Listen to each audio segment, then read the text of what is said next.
हर हर महादेव, श्री शिवाय नमस्तुभ्यम। आज है साल की सबसे बड़ी अमावस्या, जिसे मौनी अमावस्या कहा जाता है। आज किया गया दीपदान पितरों को सुख प्रदान करता है, रोग दोष कष्ट संकट पीड़ाओं से मुक्ति देता है। आप जानते होंगे आज के दिन पवित्र नदी कुंड में दीपदान करना बहुत श्रेष्ठ माना जाता है, परंतु पवित्र नदी या कुंड इत्यादि में त्रिवेणी संगम में आप दीपदान न कर पाए तो आपको कैसे अपने आसपास रहकर यह घर के दीपदान करना है, पूरा वीडियो सुनिएगा, अंत तक बने रहिएगा। यह कोई साधारण वीडियो नहीं है। इस वीडियो में आपको श्रेष्ठतम जानकारी प्राप्त होगी जो कि आपके पितरों के निमित्त बहुत अधिक सुख प्रदान करने में सहायक होगी। आज मौन रहकर किया गया दीपदान, व्रत, उपवास, पूजा पाठ पितरों को सुख देती है, रोग दोष कष्ट संकट पीड़ा को काटने वाली होती है। पितृ देवता प्रसन्न होते हैं तो जीवन में सभी सुख अपने आप ही मिलना शुरू हो जाते हैं। तो इस दीपक के बारे में गुरुजी हालांकि बताते हैं कि इसे पवित्र कुंड में आपको या पवित्र नदी में शाम के समय प्रदोष काल में या सुबह जब भी आप जाएं आपको यह दीपदान करना चाहिए। अगर आप प्रयागराज में हैं, वहाँ पर कुंभ मेले में है, त्रिवेणी संगम में है या किसी अन्य पवित्र स्थान है तो वहाँ पर भी आप कर सकते हैं। घर के आसपास कोई पवित्र कुंड है तो वहाँ पर भी किया जा सकता है। बहुत श्रेष्ठ यह कार्य माना जाता है, परंतु ऐसा न करें तो आप सभी को एक लंबी बत्ती का दीपक लेना है। लंबी बत्ती इसमें प्रयोग होती है क्योंकि पितृ देवता वंश वृद्धि करने में सहायक होते हैं और हर कार्य को वह पूर्ण रूप से बढ़ाते चले जाते हैं, इसलिए लंबी बत्ती का ही पितृ देवताओं के नाम का दीपक लगता है। तो इस चीज़ को आप नोट करते हुए चलिएगा। अब यहाँ पर पितरों को तृप्त करने के लिए आप दीपदान तो करेंगे ही, परंतु अगर आप आटे का दीपक लगाते हैं तो यह और अधिक सुखद माना जाता है। कहा जाता है आटे का दीपक हर स्वरूप में सुख संपत्ति देता है। आटे का दीपक प्रज्वलित होता है तो दीपदान का सुख मिलता है। आटे का दीपक अगर ठंडा होकर चिड़िया कबूतर इसे ग्रहण कर लेती है तो इससे अन्नदान का भी आपको सुख मिल जाता है। बाद में ठंडा होते हैं तो आपने देखा होगा पवित्र नदी में यह चीज़ जो है चिड़िया कबूतर ही ग्रहण करते हैं, या किसी जगह पर आप फेंकते हैं तो वहाँ भी चिड़िया कबूतर ही से ग्रहण करती है। तो आप सभी को जो है यह दिव्य प्रयोग कैसे करना है, सबसे पहले आप यह दीपक लगा लीजिए। ओम सर्व पितृदेवाय नमो नमः ऐसी आप प्रार्थना करें कि हे पितृदेवताओं आप तृप्त हो जाएं और भूल चूक के लिए परिवार को क्षमा प्रार्थी करें।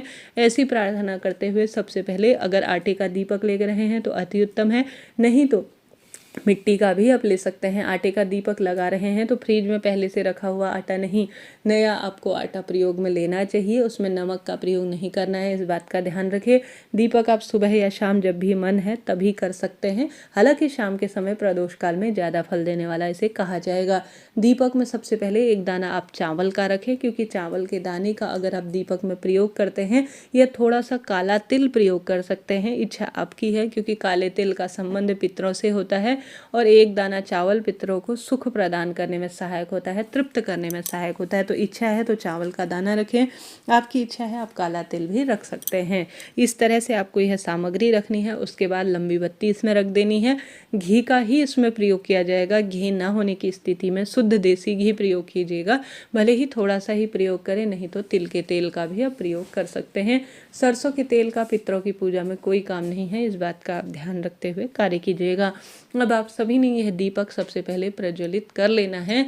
अब अपने पितरों का ध्यान करते हुए इस दीपक को आपको सबसे पहले किस दिशा की ओर लगाना होता है यह भी सुन लीजिए।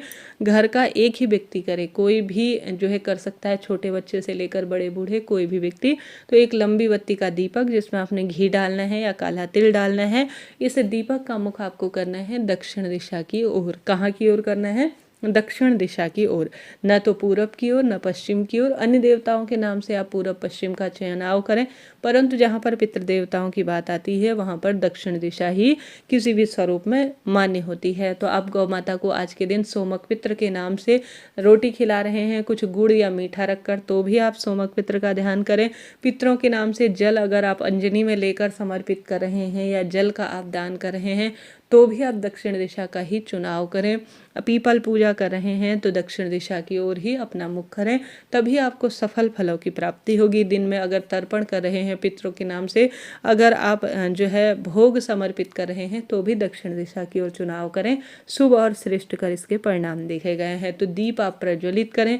उसके बाद इस दीपक को, जैसा कि मैंने शुरू में विदित कराया, गुरुजी कहते हैं पवित्र नदी में विसर्जित करना चाहिए। कर देते हैं तो बहुत सुंदर है, न कर पाए तो आप सभी को इसे उसे ले जाकर पीपल वृक्ष की जड़ में समर्पित कर देना चाहिए। कहा जाता है पीपल वृक्ष में हमारे सभी देवी देवता पितृ देवता वास करते हैं और पीपल वृक्ष सबसे श्रेष्ठ जो है वृक्षों में से एक जाना जाता है, जिसमें देवी देवताओं के साथ साथ पितृ देवता भी वास करते हैं। अगर पीपल वृक्ष आसपास नहीं है तो आप अपने घर पर विराजमान होकर जो घर की रसोई है वहां पर दीपक लगा दीजिएगा। कहा जाता है अगर संभव हो तो पवित्र नदी में भी दीपदान करें, पीपल वृक्ष की जड़ में भी दीपदान करें पितरों के नाम का, घर की रसोई में भी दीपदान करें। जहाँ पर आपका मटका रखा रहता है या आपका नल आरओ लगा हुआ है वहाँ पर भी आप दीपदान कर सकते हैं, परंतु इच्छा आपकी है। आप तीनों स्थानों पर कर सकते हैं, नहीं तो एक स्थान पर भी कर लेंगे तो भी इसे पर्याप्त और पूर्ण माना जाएगा।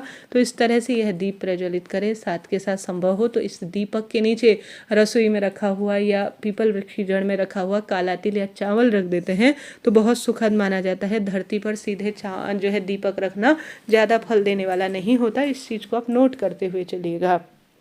तो इस तरह से आपको यह दीपक का दान आज प्रदोष काल में या शाम के समय या देर रात्रि तक करने का प्रयत्न करना चाहिए। पितृदेवता प्रसन्न है तो वंश वृद्धि सर्व सुखों की स्वतः ही अनुभूति हो जाती है, रोग दोष कष्ट संकट पीड़ाओं से मुक्ति मिल जाती है। आशा है उम्मीद है आप यह करेंगे। बाद में आप सभी अगर घर पर कोई आटे का दीपक प्रयोग ले रहे हैं तो बाहर उसे गौ माता वगैरह को खिला दीजिए।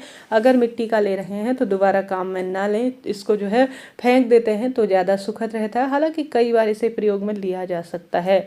इस तरह से यह जानकारी थी। आशा है उम्मीद है वीडियो आपके लिए उचित उपयोगी रहा होगा। संभव हो तो 3 स्थानों पर दीपदान करें, पीपल वृक्ष की जड़ में, बहते हुए पानी में, घर की रसोई में, परंतु इन 3 स्थानों पर ना जा सके तो घर पर ही कोई भी स्थान हो। कई भक्तजन तो घर के दरवाजे पर भी अमावस्या तिथि पर पितरों के नाम से दीपदान करते हैं, आप भी कर सकते हैं। तो इस तरह से यह जानकारी थी। ओम श्री पितृदेवाय नमो नमः आप कहें या सोमक पितृ का नाम ले सकते हैं या स्वधा बोल सकते हैं, इच्छा आपकी है। कुल मिलाकर इस तरह से किया गया पितृ दीपक कभी व्यर्थ नहीं जाता, परम सुखों की अनुभूति में सहायक होता है। आशा है उम्मीद है वीडियो आपके लिए उचित उपयोगी रहा होगा।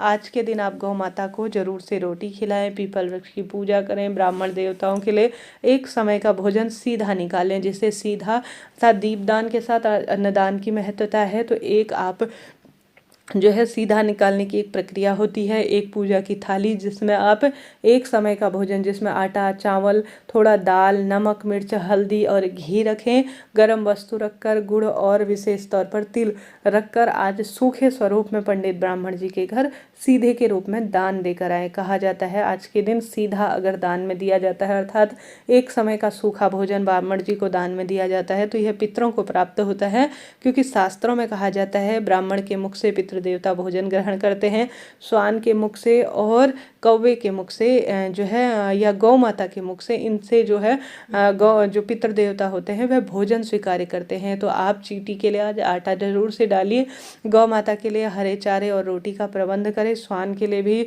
रोटी या बिस्किट खिलाएं। साथ के साथ आप सभी कोशिश करें कि आप सभी आज जो है एक समय का भोजन पंडित ब्राह्मण जी को मौनी अमावस्या के दिन दान करें। देखिए दान करने का एक नियम होता है, एक हाथ से दान करेंगे तो दूसरे हाथ को खबर नहीं होनी चाहिए। चुपचाप सच्चे भाव सच्चे मन से मौन रहकर चुपचाप मन ही मन यह कार्य करें। बहुत सुंदर इसके परिणाम देखे गए हैं।